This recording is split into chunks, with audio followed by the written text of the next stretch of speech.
Muy buenas noches, amigos, y bienvenidos a una edición más de Enfoque. La semana pasada la Universidad de Castilla-La Mancha acogía la presentación de un libro, La conquista de la transición, memorias documentadas, con la presencia del autor del libro, Óscar Alzaga, y de algunas de las personas que hoy están con nosotros en este estudio. A todos les agradecemos mucho que tengan este tiempo para Enfoque, para nuestros televidentes, un tiempo en el que vamos a reflexionar sobre cómo fueron aquellos años de la transición y sobre cómo está quedando el relato histórico de esa transición, ¿no? Que sí que es verdad que en los últimos años parece que se tiene demasiadas anotaciones a pie de página. Vemos nuestro vídeo. La memoria de nuestra historia reciente se ha dado cita hace unos días en Toledo.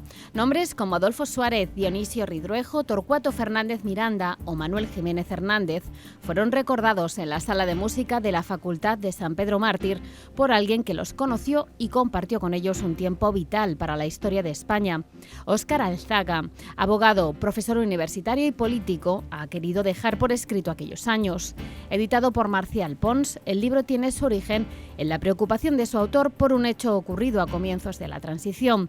Ciertas figuras provenientes del franquismo y que ocupaban posiciones clave en el primer gobierno de UCD dieron orden de quemar la práctica totalidad de la documentación conservada en archivos policiales de la Guardia Civil y de otros organismos que habían asumido la represión dictatorial.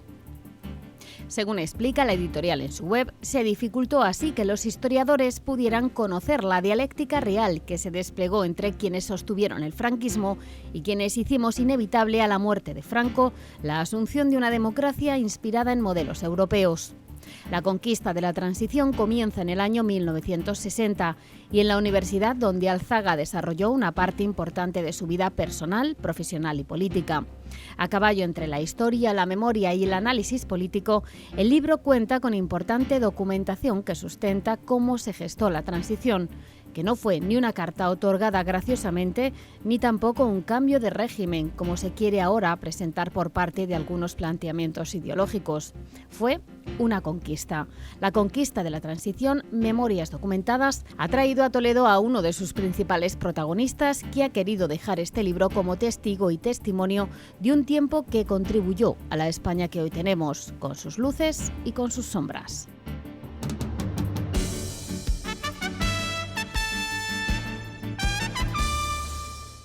Pues tras este primer vídeo introductorio y antes de presentar, o presentando ya a nuestros invitados aquí in situ, el profesor Francisco Javier Díaz Reborio, Joaquín Sánchez Garrido y Miguel Ángel Collado, vamos a presentar en primer lugar y a ceder la palabra al autor de este libro que nos acompaña gracias a las nuevas tecnologías. Óscar Alzaga, buenas noches. Tenga usted y tengan estos amigos que vuelven a dedicar tiempo a este libro, y yo tengo que darle las gracias tanto a Sánchez Garrido como a Díaz Reborio como a el fino profesor Collado por el tiempo que están dedicando a esto, y les estoy muy agradecido. Yo estoy a vuestra disposición, pero soy el menos importante de todos vosotros, así es que adelante. Óscar Alzaga, decía yo al principio que en el relato de la transición, sobre todo de unos años a esta parte, a partir de hace más o menos una década, hay como demasiadas anotaciones a pie de página, demasiadas acotaciones sobre un tiempo que parecía que estaba todo escrito sobre él. ¿Qué le parece a usted esto? Pues respetando por entero su pensamiento y sus palabras, sobre la transición no estaba todo escrito. Estaban muchas cosas omitidas y probablemente nunca estará todo escrito, porque los humanos vamos aportando, pero alcanzar el término todo no es tan fácil. Pero sobre la transición quedaba mucho por exponer y más bien se había simplificado en exceso, me temo. No quiero yo decir que sobre la transición estuviera todo escrito, sino que algunos daban el relato por finalizado. ¿Por qué escribe este libro?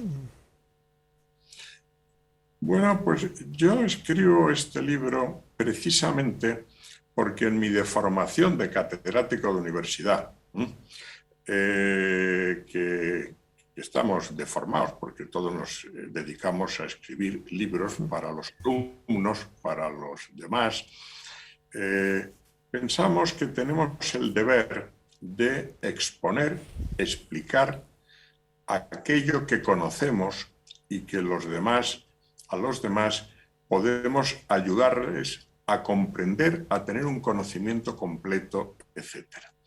Es decir, el libro es el cumplimiento de un deber en el que he invertido en torno a algo más de 12 años de mi vida, intentando aportar especialmente a los historiadores, que son los que van a seguir en su vida, en su quehacer académico, enseñando a los discípulos, enseñando a las generaciones futuras, con método, con orden, cómo ha sido este periodo de la historia de España, pues tenemos la obligación de explicarles a los historiadores jóvenes ciertas cosas que ellos no han vivido y que no les es fácil encontrar en la documentación al uso.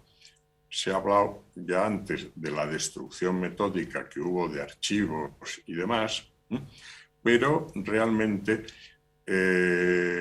lo que se hizo por parte de la oposición democrática en la ilegalidad no se encuentra fácilmente en la bibliografía española al uso. Está en la prensa extranjera, está en determinados archivos y no es fácil de localizar. Y me he dedicado a hacer ese esfuerzo en favor de que las generaciones venideras puedan disponer de esa información que yo tenía y que me parece que tenía el deber, la obligación de aportarles. Bueno, están aquí tres de los profesores y que compartieron la presentación de ese libro la pasada semana en Toledo. No sé si, aunque ya hablaron mucho, pero también es verdad que los oyentes de Canal Diocesano no pudieron estar en esa presentación y estaría bien si el profesor Óscar Alzaga tiene unos minutitos que pudieran ustedes departir con él. Empezamos por el profesor Francisco Javier Díaz Reborio. Pues sí, muy buenas noches y profesor Alzaga, de nuevo un saludo efusivo. Y yo le querría preguntar algo que ya mencionábamos la semana pasada, pero como constitucionalista me parece un tema muy interesante que en su libro aparece al final, porque el libro refleja un periodo muy amplio, 1960-1978. Como constitucionalista me interesa mucho el proceso constituyente. Entonces en el libro al final ahí queda apuntado el papel del profesor Alzaga, que fue muy importante, porque este proceso, sabemos que hubo 7 ponentes, pero sabemos que hubo 2 personas que negociaban, pero que no eran juristas, ¿no? Que eran pues Alfonso Guerra y Abril Martorell, y que necesitaban el apoyo jurídico, ¿no? Por parte de Abril Martorell, bueno, pues uno de los apoyos jurídicos más importantes, pero probablemente en la sombra, es el de Óscar Alzaga. Entonces yo quizás le preguntaría si quiere contar algo o quiere añadirnos, ilustrarnos con algún detalle de ese último periodo tan atractivo y tan interesante, porque es el momento clave para la aprobación de la Constitución, ¿no? Muchas gracias, querido Francisco Javier, por esa pregunta.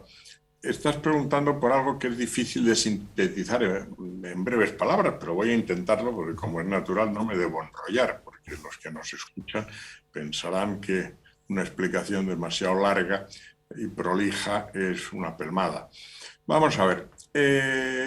La ponencia, dicho sea con el máximo respeto, porque yo no quiero decir una sola palabra que pueda molestar a nadie, pues no acaba de consensuar la Constitución.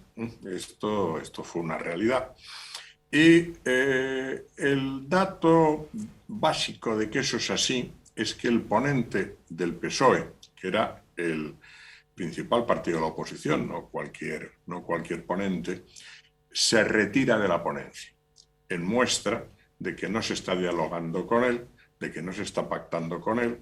Es decir, la salida, que en toda la prensa de la época conlleva importantes titulares, de Gregorio Peces Barba, que se va de la ponencia, exige inequívocamente iniciar un auténtico diálogo de acuerdo entre otras cosas, pues con el principal partido de la oposición, con el PSOE.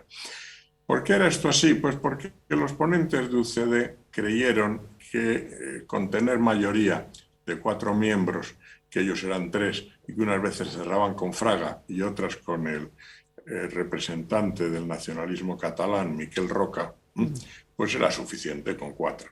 Cuando se hace una constitución, no es un tema de tener una mayoría simple. Estamos haciendo, como tú sabes mucho mejor que yo, una superley que requiere un rango de consenso que no es el de las leyes ordinarias. Y evidentemente dejar al socialismo al margen del consenso era simplemente una cosa ininteligible en Europa y en todas partes. Gregorio Pérez Barba, yo le quiero dedicar este recuerdo, le debemos mucho a los españoles por la forma elegante, dura para él, compleja, en que toma la decisión de mostrar su discrepancia y la forma exitosa, porque convence a una persona que no era un jurista, que era el número 2 del Partido Socialista, el que se acaba de mencionar, de que como tenía cierta buena relación con Fernando Abril Martorell, Fernando Abril Martorell era un ingeniero agrónomo. Estamos en el diálogo entre 2 personas que sabían de derecho constitucional lo que yo de mecánica celeste. Pero esas 2 personas se ponen de acuerdo para iniciar unas reuniones nocturnas para que no tengan demasiado eco en prensa, en medios de comunicación, etcétera, y no dañen demasiado la imagen de la ponencia, en que hay 2 personas que nos llevamos muy bien, que tenemos capacidad de diálogo, que somos Gregorio Pérez Barba y yo, pero también se incorpora a Jordi Soletura, que era un hombre próximo al PSOE, pero que en aquel momento aún no militaba en el PSOE, militaba a la izquierda del PSOE, que era, como tú sabes muy bien, pues un buen catedrático de Derecho Constitucional, y a otras personas, y buscamos una forma para hacerlo sin marginar a Miquel Roca, a la que se le invita a la mayor parte de las reuniones, etc. Y lo que hay es pues una segunda ponencia, es decir, se le hace un repaso a la totalidad del texto constitucional, desde el artículo 1 hasta las disposiciones finales, metódicamente, y todo eso luego se va incorporando al texto oficial. Hay un momento, cuando llevamos ya varios días trabajando, en que nos descubren los periodistas del diario El País, y alguien filtró, supongo, el que nos estábamos reuniendo por las noches, reuniones que duraban 5, 6, 7 horas, que empezaban a las 9 o 10 de la noche y que terminaban de madrugada. Y si se me quiere preguntar algo concreto de los trabajos de ponencia, yo cuando publiqué el primer libro que salió sobre la transición, que sale justo unos días antes del referéndum, con 800 páginas, que es mi comentario sistemático a la Constitución, reflejo en algunos puntos lo que está acordado en esas reuniones. Luego, con elegancia, para no dejar mal a la otra ponencia previa, etcétera, pero dejo constancia. Y si queréis alguna información que yo pueda facilitar ahora, pues me tenéis a vuestra disposición. Pero hay que tener cuidado porque si el abuelo se pone a hablar es muy aburrido, es un rollo y acabamos con la audiencia. Joaquín. Sí, hola Óscar, buenos días, buenas noches. Yo quería, muy bien, yo quería preguntarte algo que fue muy importante y muy decisivo para España, y es cuando entramos en el mercado, en la Comunidad Económica Europea. Los intentos fallidos por parte de la dictadura de entrar en la Comunidad Económica Europea no fueron debidos ni más ni menos que a la oposición democrática que habían hecho principalmente los grupos universitarios. Es decir, porque cuando Ullastres le nombran algo así como embajador o algo parecido en la Unión Europea, pues cosecha fracaso tras fracaso y no se da cuenta de que mientras no haya un sistema democrático, pues eso no va a prosperar, y de hecho así fue. Pero yo quisiera que la gente supiera el papel que desempeñasteis, tanto los socialdemócratas como los demócratas cristianos, en aquella oposición democrática, trasladando vuestras opiniones y vuestra influencia pues a los partidos, tanto socialdemócratas como demócratas cristianos, italianos, franceses, alemanes, etcétera, etcétera, que yo creo que fueron decisivos para esas decisiones que tomaron en el sentido muy positivo. Si tú te parece bien. Yo diría, primero, que España debe, y tenemos ahí un motivo de gratitud importante, a las democracias europeas de la época el respaldo que dieron al quehacer de la oposición. Es decir, si no tenemos un respaldo de ese calibre, de esa importancia, de esa constancia de las potencias europeas que habían ya puesto en marcha la Comunidad Económica Europea, pues nosotros nos hubieran detenido 80 veces más, nos hubieran juzgado no sé cuántas veces, nos hubieran metido en prisión, tal.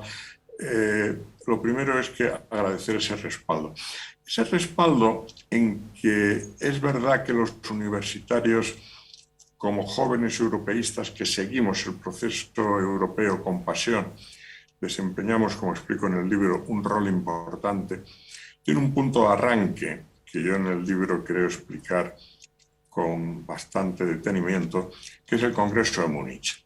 Y el Congreso de Múnich, los que organizan el Congreso de Múnich, que están en el exilio, que están en el interior, y que lo pactan admirablemente bien con las potencias europeas, lo que hay que tratar de lo que pasa en España, los acuerdos que hay que adoptar sobre España, etcétera, etcétera, que provoca una especie de ataque de histeria en el franquismo, absurdo, porque se le digan verdades educadas desde Múnich por los demócratas europeos, es los cimientos de todo aquello. La universidad tiene una importancia que por mucho que se hable de la universidad nunca se reconocerá importante y suficientemente. La universidad es donde permanentemente, y los que estáis aquí, que sois universitarios, que sois profesores universitarios, lo sabéis mejor que yo, la universidad es donde permanentemente se está hablando en términos académicos, en términos científicos, sobre la realidad social, cultural, jurídica y económica de esa Europa en proceso de integración, con gran admiración y con gran interés. Y es donde se habla con objetividad de los pasos que tiene que dar España para poder pertenecer a ese club excelente. Y en ese sentido, la universidad hizo lo que debía hacer y era muy difícil reprimir eso por el franquismo, porque cuando un catedrático de economía explicaba el proceso de integración de la Comunidad Europea, estaba explicando una lección de su programa, que estaba en todos los programas de Europa. Cuando un profesor de Derecho Político, que se llamaba mi asignatura en la época, explicaba el proceso de integración jurídico-política de Europa, hacía otro tanto, etcétera, etcétera. Lo mismo pasaba con los profesores de Derecho Tributario en la Facultad de Económicas, con la mayor parte del profesorado y tal. Y el alumnado vive la realidad europea como el modelo a seguir. Y los políticos europeos viven lo que está en España ocurriendo como un proceso de acercamiento de una sociedad europea que quiere entrar en el club y que hay que ayudarles, porque Franco ya es un señor mayor, se terminará su dictadura y hay que facilitarles, cuando llegue el momento, una negociación en que España pueda ser un país de pleno, miembro de pleno derecho. Y el poder contar la oposición con ese modelo, con ese recorrido, con ese respaldo, explica mucho de lo que se pudo hacer y se hizo bien en aquella época. Profesor Miguel Ángel Collado. Buenas noches, muchas gracias, Óscar. Sí, a mí me llama la atención, o subrayo de tu libro, esa referencia que haces tú a la universidad. Se produce una brecha generacional entre la sociedad española, entre los mayores, los estudiantes, y una cosa muy relevante de la época fue la ferviente fe europeísta de los jóvenes estudiantes de la época en la que tú hablas, de la pretransición, y quizás ha perdido un poquito ahora, y es un esfuerzo que debemos retomar. Es decir, el problema es que los jóvenes de ahora ya han ganado Europa, no era conquistarlo, y por tanto se ha perdido algo de fe. Y eso es algo que nos recae a nosotros difundir este mensaje europeo. Y es un lugar, de tu libro, fíjate, Óscar, lo que más me gusta es una frase casi literal que dice lo siguiente: no nos arrepentimos de la ley de transición. Pues estamos en un momento de polarización, de retomar viejos enfrentamientos a nivel nacional o a nivel europeo, que tú, que luchaste tanto por la transición y por que fuera un régimen democrático, que ha tenido naturalmente sus puntos positivos o sus puntos negativos, que digas literalmente, no renuncio, no me arrepiento de la ley de transición, me parece que es un mensaje fundamental para la sociedad española. Por eso yo estoy encantado con esa afirmación, con un libro además que son memorias en sentido auténtico, es decir, no son tu visión triunfalista de la vida, sino cuenta lo que ha pasado y muy documentado. Por eso yo, Óscar, estuve encantado de leer tu libro. Pues solo te puedo dar las gracias. Te has pasado, no es para tanto, pero he hecho ese esfuerzo para que los buenos historiadores como tú podáis encontrar materiales que os sean útiles, porque ahí se ve dónde hay más información. Yo, por ejemplo, este libro tenía 400 páginas más. Cuando se lo di a la editorial me dijeron, interesantísimo, pero esto no hay quien se lo lea, Óscar. Tienes que quitarle 400 páginas. Entonces me molestó un poco y empecé allí a negociar y tal. Y al final conseguí pactar que hubiera una edición digital, sobre todo pensando en las bibliotecas de los historiadores y tal, y de las bibliotecas de las universidades, ¿no? En que por 35 euritos puedan tener en la biblioteca, en el ordenador, una edición que tiene otras 200 páginas. Y se pueden tener muchísimas más páginas, porque se conserva, pese a toda aquella quema enorme de toda la represión que se hizo, que fue la forma de quemar lo que la policía decía que hacíamos todos los días los de la oposición, por eso lo quemaron. Por ejemplo, en la prensa internacional de la época, la información sobre España, que la prensa norteamericana, la prensa británica, la prensa francesa, la prensa italiana, la prensa alemana, facilitaba, se daba con frecuencia más información de lo que hacía la oposición de lo que hacía el régimen. Y hay muchísima información. Yo llevo a notas de pie de página información de esa prensa extranjera sobre ciertas cosas importantes.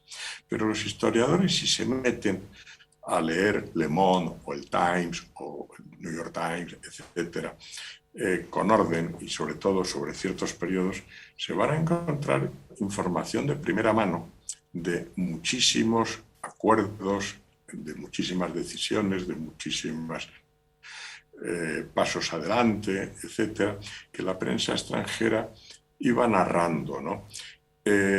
Por tanto, no es que yo he podido, porque soy un viejo que conocía dónde había ciertas cosas y tal, elevar a públicos una serie de realidades para que sean debidamente conocidas por los jóvenes, por los interesados, sino que los historiadores, que sois los que de verdad sabéis escribir sobre el pasado, podéis hacerlo siguiendo esas mismas pistas que yo he mostrado. Y será interesantísimo recuperar ese periodo en que, de una forma muy civilizada, la oposición democrática, sin cometer atentados, sin cometer delitos contra las personas, sin hacer ninguna barbaridad, presionó hasta obtener una situación en que inexorablemente había que dar ya el paso de salir de un régimen dictatorial insostenible, no homologable en Europa, con una democracia. Y ese es un periodo que en el fondo España puede estar muy honrada y muy orgullosa de haber sabido salir de esa dictadura sin confrontaciones bélicas ni nada parecido. Bueno, pues profesor Óscar Alzaga, muchísimas gracias por estos minutitos para Canal Diocesano. Yo creo que es una fantástica oportunidad para seguir leyendo ese libro, para profundizar, para buscar la edición digital y sobre todo para ir a las fuentes documentales y a las fuentes personales, como es el caso de su historia. Muchísimas gracias, profesor. Buenas noches. Muy buenas noches y gracias a todos los presentes y especialmente a Joaquín, a Francisco Javier y a Miguel Ángel. Gracias a los tres y gracias al Canal Diocesano. Muchísimas gracias. Nosotros vamos a seguir aquí el diálogo en torno a este libro. Hay muchas cuestiones abiertas, más habiendo estado en la presentación del libro que tuve la oportunidad de estar y bueno, pues salieron muchos temas, pero tenemos poco tiempo, así que les voy a pedir un poquito de brevedad. Además, este programa se emite justo en el día en el que se ha conocido el nuevo decreto del Gobierno de España en torno a la organización de la Casa del Rey, de la monarquía. O sea, parece que estábamos indicados para este programa. Por ejemplo, en la presentación del libro se habló de por qué no triunfó la democracia cristiana en nuestro país. Una breve acotación, profesor Miguel Ángel Collado. Sí, hay una explicación múltiple. Falta de liderazgo, es subrayado que Joaquín Luis Jiménez no tenía la capacidad de liderazgo que tenía Manuel Jiménez. El papel de la Iglesia probablemente no quería repetir el modelo italiano de democracia cristiana. Y luego una explicación histórica. Yo aludí en la presentación al periodo de España y Francia en las entreguerras, que no había una democracia cristiana consolidada. Y hablando con Óscar Alzaga, también comentaba que probablemente la antigua CEDA no tuvo un perfil democristiano que hubiera sido un precedente histórico para España que hubiera reforzado. Entonces, hubo una confluencia de factores que determinaron que no hubiera en España una democracia cristiana.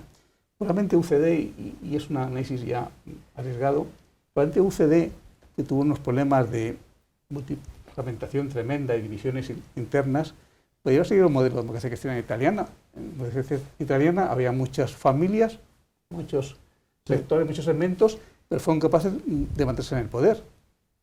UCD no lo consiguió. Probablemente si hubiera sido el modelo italiano, hubiera triunfado. Quizás tampoco hubo un empuje, una iniciativa por parte de la Iglesia de fomentar esa democracia cristiana. Joaquín, Francisco Javier. Pues no sé. Sí. Bueno, yo estoy de acuerdo también con lo que decía Miguel Ángel, o sea, el posicionamiento de la Iglesia fue diferente. Y luego me apetece añadir una reflexión que no solo es para la democracia cristiana, sino que cabe decir que no siempre quien más ha luchado por la transición es quien luego va a triunfar, ¿no? Porque también esto es algo que no solo en el libro de Óscar Alzaga, sino de otros muchos se ha visto, por ejemplo, la oposición en el exterior, en el exilio. Bueno, pues el Partido Comunista era la gran oposición al régimen. En el propio libro se reconoce, aunque la posición de Óscar Alzaga es que fue más importante esta oposición democrática desde España, desde la universidad, pero se reconoce ese papel del Partido Comunista y, sin embargo, como todo el mundo sabe, los resultados electorales luego en la democracia del Partido Comunista fueron muy inferiores a los del Partido Socialista, ¿no? Entonces yo creo que en el caso de la democracia cristiana pasa algo parecido. Yo creo que tuvo el protagonismo en la oposición interna en el periodo franquista, pero luego no lo tuvo. También añado otra cosa, es que sociológicamente, a pesar de las similitudes entre España e Italia, que son incuestionables, pero sociológicamente es que yo creo que no hay una base electoral demócrata cristiana. O sea, UCD fue lo que fue porque es que aquí había liberales, incluso socialdemócratas moderados, había demócratas cristianos, es decir, UCD es un conglomerado de personas moderadas, pero con tendencias ideológicas muy diferentes, ¿no? Y luego, por más tarde, eso va a provocar la propia disolución de la UCD y cómo luego el propio Óscar Alzaga, como bien sabemos, lideró un partido como el Partido Demócrata Popular, pero que tuvo un respaldo electoral muy limitado y tuvo que entrar en coalición con la antigua Alianza Popular y con aquella Unión Liberal, si recordáis, de José Antonio Segurado, que ya falleció, ¿no? Pero porque es que yo creo que el apoyo electoral nunca ha sido tan fuerte en España, la democracia cristiana, como lo pudo ser en Italia o en Alemania, por ejemplo, ¿no? Joaquín, se dijo en la presentación, lo hemos dicho aquí, la transición española tuvo sus luces y sus sombras, como todo en la vida, siempre hay cosas buenas, siempre hay cosas malas, pero sí que es verdad que de hace unos años a esta parte hay un cuestionamiento muy crítico con la transición, se ha acuñado incluso esa expresión del régimen del 78, que yo creo que es una expresión que conlleva un juicio negativo. No todo fue bueno, no todo fue malo, pero tampoco es para enjuiciarla en los términos en los que últimamente estamos acostumbrados, ¿no? Bueno, yo en primer lugar quería decir que comparto el análisis que ha hecho bastante certero Miguel Ángel respecto al mundo de la democracia cristiana en el periodo de la transición, incluso un poco antes. Y también el papel de la Iglesia, que yo comprendo que en un momento determinado, puesto que la Iglesia había tenido un papel demasiado, entre comillas, en la época dictatorial, pues tampoco se quiso lanzar, aunque Tarancón pues abrió una vía de reconocimiento a todos, que lo repite bastantes veces en su discurso, pues no obstante la Iglesia quizá estuvo un poco pacata, pero bueno, la situación había que entenderla. Y como decía antes Miguel Ángel, pues UCD desperdició una ocasión también importante, como Andreotti se mantuvo no sé cuántos años siendo ministro, secretario general, primer ministro, presidente y no sé cuántas cosas más, aparte de amigo de la mafia, pues se mantuvo muchísimos años en la democracia cristiana y aquí no cuajó. Y lo que respecta a lo que me acababa de preguntar, pues había que preguntarle a ese profesor de ciencias políticas, yo no sé qué categoría tiene, de adjunto, de profesor titular o de catedrático, había que preguntarle que no sé si se da cuenta de que gracias a esa transición él puede decir lo que quiera. Eso no lo ha podido Valera. Eso demuestra pues que no es inteligente. Una persona inteligente es la que sabe reconocer los méritos de los demás, ponerse a la altura de los demás, aunque sea más inteligente, incluso más abajo, y él no lo ha sabido. Yo creo que el proceso democrático, el proceso de la transición, fue un momento histórico para España.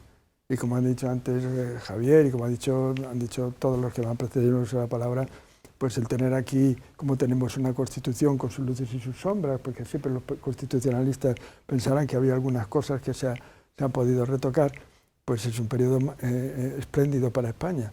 Y bueno, que algún error se habrá cometido, pues es posible.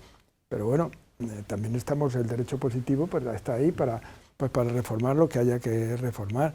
Pero esos que hablan así, que echen la vista atrás, y que piensen que ellos están hablando de la forma que están hablando y están diciendo las barbaridades que están diciendo porque estamos en un sistema democrático que ha venido gracias a la conquista de la transición. Sí, el profesor de Arrebori en esa presentación hablaba como 3 estadios a la hora de hablar de la transición. Los primeros años prácticamente nadie hablaba de la transición, luego fue elevada a los altares, fue casi mitificada, y luego vinieron unos años, que yo creo que es en los que podemos estar ahora, de ponerla en cuestión, cuestionarla con planteamientos incluso que rozan pues en ocasiones también los juicios personales hacia aquellas personas que fueron protagonistas de ellas, que yo no entiendo muy bien por qué estando vivos no vamos directamente a hablar con ellos. Para todo periodista la fuente cuanto más cercana mejor. Por eso agradecemos mucho que haya estado aquí Óscar Alzaga. ¿Estos vaivenes son habituales en otros lugares o esto es typical Spanish? Bueno, yo creo que tiene elementos comunes y otros que son más propios nuestros, ¿no? Es verdad que cuando la historia está muy reciente es muy difícil abordarla con un espíritu científico, con un espíritu de neutralidad y con un espíritu pues basado en las fuentes y la objetividad. Entonces, lo que yo decía y tú reflejas ahora, creo que así ha sido, ¿no? Y una de las grandes virtudes del libro de Alzaga es que se sitúa en una zona intermedia, pero poniendo en valor la transición, casi si queremos paradójicamente, porque es verdad. O sea, mitificar un periodo histórico no conduce a que venga mejor, sino a más bien esa reacción. Decir, bueno, como hemos estado muchos años diciendo esto ha sido perfecto, decían algunos, la santa transición, ¿no? Todo fue bien, un modelo único en el mundo, nadie lo ha hecho tan bien.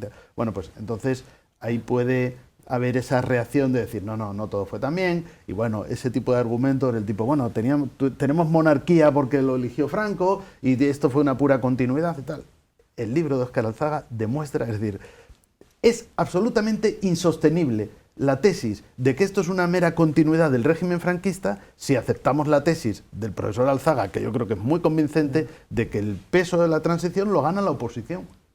Si la transición al final es una obra principalmente de la oposición a Franco, ¿cómo va a ser esto una continuidad de Franco? ¿Cómo? Pero bueno, aparte yo creo que, en fin, a mí me parece que es que no hay que perder ni muchos minutos en explicar que esto que vivimos ahora no se parece absolutamente en nada a lo que se vivía en tiempos de Franco. Y el hecho de que tengamos una monarquía, que podemos decir, en efecto, ¿no? Como bien sabemos, pues el rey Juan Carlos juró en su día los principios del movimiento, etcétera, etcétera, pero el rey Juan Carlos, muy bien asesorado por Torcuato Fernández Miranda y otros expertos, llegó a la conclusión de que eso, o sea, de que ese juramento no le impedía impulsar una transición que diera como resultado un régimen antitético, es decir, un régimen, desde el punto de vista de los principios, totalmente contrario al régimen anterior de Franco. Pero desde el punto de vista del derecho, ya sabes que se decía de la ley a la ley, pasando por la ley, es decir, nunca hubo una ruptura.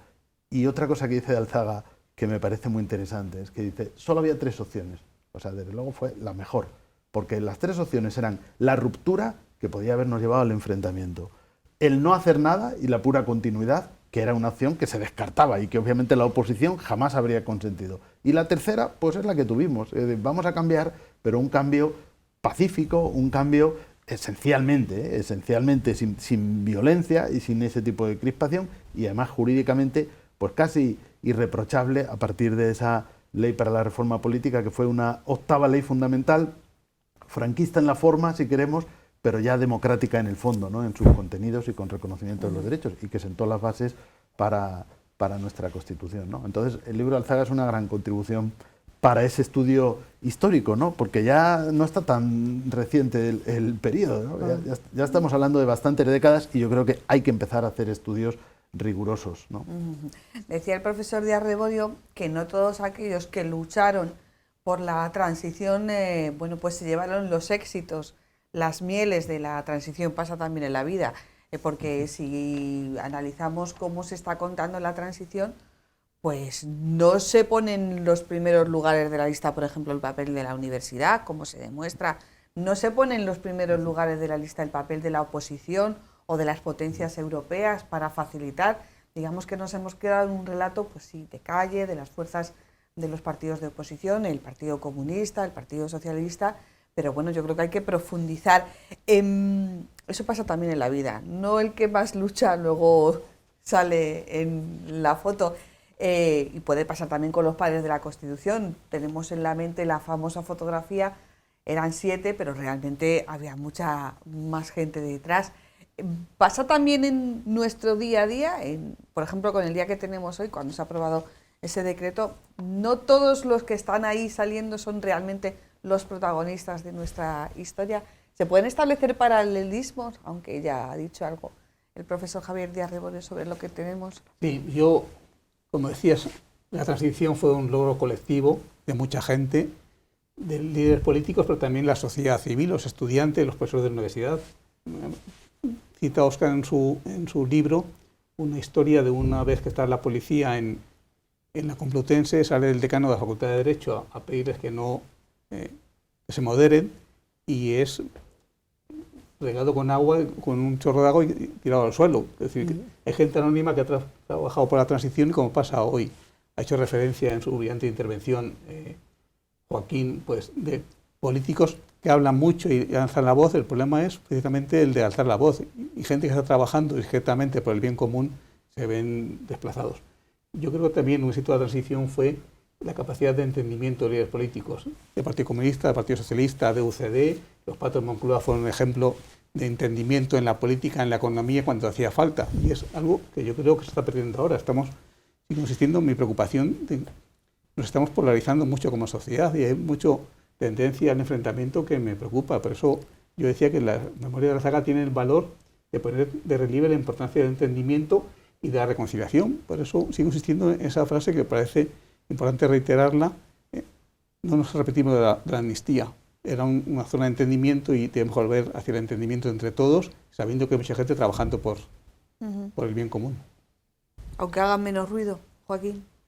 Pues sí. Te va a tocar escribir también a ti algo, ¿no? Como el profesor Alzaga. Fuiste yo lo que sí primer alcalde democrático de Toledo. Lo que sí recuerdo perfectamente es que, claro, yo tengo la edad de unos meses menos que Óscar, pero recuerdo perfectamente cuando, además del chorro de agua y también algunas pintadas le cayeron encima, me parece que entonces era el decano de la facultad, era Leonardo Pito Castro, que era catedrático de Derecho Procesal, aunque yo estaba en la cátedra de Jaime Guas, que yo creo que era mejor que la de Prieto Castro.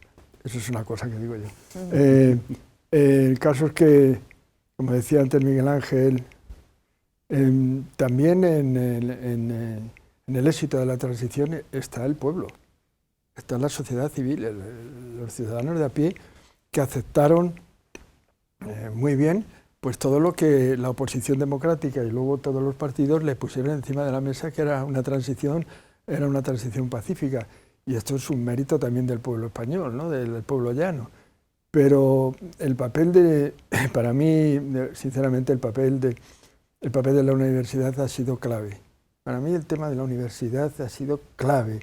Es decir, lo dice en el libro, el gran temor del gobierno de la dictadura no eran los partidos, era la oposición democrática universitaria, porque todo lo que estaba ocurriendo en este país y toda la oposición que se hacía cara al ingreso a la Comunidad Europea, cara a cualquier actuación que se quería hacer, era la oposición universitaria. Entonces, ahora tendremos que valorar, yo creo que hay que valorar lo que es la universidad, lo que representa la universidad en nuestra vida. Es que es todo. Si somos medianamente inteligentes, nos daremos cuenta que un país con una universidad floreciente es el futuro. Y yo creo que ahí es donde tenemos que hacer el esfuerzo, tanto los gobiernos regionales como el gobierno de la nación, como lo que tú quieras, de decir, hay que potenciar a la universidad, la sabiduría, todo el saber estar, porque la universidad también transmite pues la convivencia, no solamente la sabiduría, sino también la convivencia. Y entonces ahí tenemos que hacer un esfuerzo muy grande en exaltar eso que tenemos la suerte de tener en todas las comunidades autónomas universidad, pues hacer un esfuerzo, porque un pueblo culto y un pueblo universitario es el que sale adelante. Sí, pero también de la universidad salen esas explicaciones, ese régimen del 78. Claro, pues porque la universidad es libre. Y claro, pues el pensamiento libre, nos guste o no, esto es como el derecho al honor. Es decir, bueno, ¿hasta dónde está el límite? Bueno, pues ya no lo dirán los jueces dónde está el límite, pero está la libertad, porque la universidad es libertad, es convivencia y es sabiduría. Yo creo que en el futuro para mí hay dos instituciones que son claves para mí, que son la universidad y los gobiernos locales, las ciudades. Si se quiere prescindir de nombrar la palabra ayuntamiento, ciudad y universidad. Las ciudades y universidades son el foco del bienestar y del futuro de los países. Y más si estamos sabiendo que hablaba tanta polarización de partidos, etcétera, etcétera, donde están surgiendo plataformas. Pues claro, porque no se creen los partidos. Entonces, universidad y... Si me permites, lo que decía Joaquín, decías tú, es clave la universidad, por eso también es preocupante movimientos últimos años de cancelación de opinión pública o de opinión diferente en las universidades, sea en Cataluña, sea en Baleares, sea en el País Vasco, sea en Madrid. Y eso es muy grave porque, como decía Joaquín, la universidad es el reino de la libertad de opinión, de expresión, de debate, es la esencia de la universidad. Y prohibir conferencias siempre que respeten la Constitución me parece un comportamiento peligrosísimo, que a veces es amparado por los poderes, sean poderes universitarios o poderes políticos, y eso ha pasado, Claro. Eso es muy preocupante. Está pasando. Bueno, está pasando, mejor dicho, ¿no? Está pasando y a mí me parece muy, muy terrible. Comparto esa reflexión, ¿no? Porque determinadas personas, por algo que pusieron en un tuit, o porque alguien no comparte esa trayectoria, o porque no les parece adecuado en determinados lugares del territorio, pero está pasando dentro del feminismo, porque Sí. académicas que tienen un perfil de lucha feminista, tal, pues ahora llegan otros y dicen, no, este no es el feminismo que toca ahora, es otro, y no es el problema de que se llegue ahí a debatir, que sería lo ideal, como ha dicho Joaquín, es que no se les invita, es que no se puede empezar a hablar, y eso es lo grave. Obviamente, debatir, yo creo que Claro, hombre. los que llevamos años, no sé, proponiendo a veces jornadas, foros de debate, seminarios, etcétera, yo siempre ha habido una regla, es decir, no voy a invitar al que viene a contar lo mismo que yo, que eso ya lo cuento yo, sino alguien diferente y partiendo de un pluralismo y partiendo de que luego ahí se puede debatir y los alumnos pueden preguntar y los asistentes. Claro, pero Eso- si no eso te se dan la está perdiendo y es oportunidad, grave. si no Esa te es la dan la esencia. oportunidad, estarás en un Estás cancelado, ¿no? continente Claro. universitario, pero no estás ofreciendo un contenido Sí. universitario. Que tenemos 3 minutos, yo sé que esto es una pena porque seguro que había muchas cosas más que contar, pero sí que me gustaría evitar la frase de cualquier tiempo pasado fue mejor, tampoco tuvo que ser porque necesariamente peor, pero en el momento en el que estamos, tanto en el contexto solamente español como en el contexto europeo, ayer conocíamos los resultados de las elecciones francesas que daban la victoria. Ayer escuchaba una reflexión muy bonita, dice, victoria que no triunfo, y yo creo que es muy acertado a Emmanuel Macron. Realmente estamos en una clave, en un plano político, en un horizonte político donde vamos a peor, donde la polarización está empezando a hacer mella. O sea, y yo lo sé, todo esto en 3 minutos, y ya lo Sí, sé. y es muy difícil ser objetivo por lo que hemos dicho antes, ¿no? Con el presente inmediato. Pero la verdad, Ana, mi primera impresión sería decir sí. Es decir, yo creo que la Constitución inauguró un periodo muy positivo desde el punto de vista que antes hablábamos de libertad de expresión, de democracia, ejercicio de los derechos, etcétera. También hasta en el terreno económico y todo lo demás, que podemos decir para España, ¿no? Los años 80, 90, el fin del siglo XX y el siglo XXI, claro, es que si empezamos a pensar que hemos entrado con crisis económica derivada ahora del COVID, con guerra, con una serie de situaciones que verdaderamente muestran un panorama, yo creo que peor. Y lo que estamos diciendo ahora, eso no quiere decir que yo ni mucho menos voy a sostener que tengamos una involución en términos de que la democracia no exista o esté en peligro, pero sí que tampoco hay que cerrar los ojos a situaciones que yo creo que donde sí ha habido un cierto retroceso, ¿no? Estamos en otro contexto, nos movemos no con las reglas del derecho de la Constitución o de las declaraciones internacionales, sino con las reglas de Twitter y de Facebook que te dicen qué se puede decir y qué no se puede decir. Y eso, claro que afecta a la libertad de expresión y otros derechos, ¿no? Pues sí, yo creo que hay un desencanto. Nadie reniega del sistema democrático, ni muchísimo menos, como decía Javier, pero hay un desencanto. Y eso se tienen que dar cuenta los que gobiernan los países. Ese desencanto es evidente. Y ese desencanto se demuestra pues, en las últimas elecciones de Francia, donde a Macron le han votado gente que no le quiere y a Marine Le Pen pues a la inversa pues exactamente igual. Entonces, bueno, pues a mí me causa muchísima pena pensar y ver cómo cuando hemos estado en la pandemia, donde la gente moría todos los días mucha gente y nosotros poníamos la televisión y era horrible. Y lo único que veíamos era pelearse a los partidos políticos porque la vacuna no llegaba, porque no sé qué, en vez de preocuparse de la cantidad de gente que moría. Entonces, ¿cómo no? Lo que se produce no es que queramos una involución, como decía Javier, pero se produce un desencanto. Y ese desencanto que da lugar, pues lo comentaba antes, pues nacen plataformas. En Grecia, ¿dónde está el Partido Socialista de Grecia? En ningún lado. En Italia no existe. En Francia tampoco. Eso trasládalo a los conservadores en ese... Está más o menos igual. Pues exactamente igual. Y entonces, ¿qué es lo que surge? Pues surgen plataformas. Macron es en Marchen, ¿no? Me parece que es en Italia. Mario Draghi, ¿quién es? Mario Draghi es un tecnócrata, no es un político. En Grecia ni sabemos ya. Se marchó aquel... Tsipras. ¿Cómo se llamaba? Tsipras. Tsipras. iba a decir el nombre del tenista, que es parecido. Entonces, ¿cómo?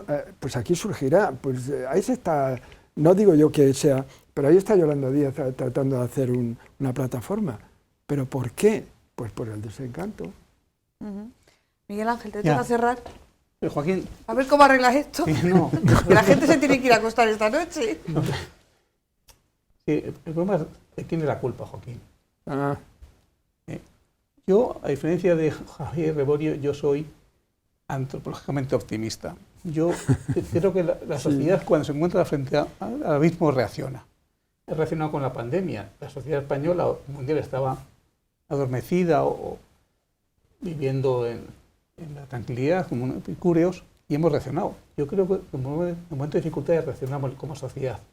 Ha habido la peste en la Edad Media, la guerra mundial en nuestro continente, y hemos reaccionado. Es decir, yo soy optimista. El problema es frenar esos comportamientos que nos pueden derivar hacia el abismo.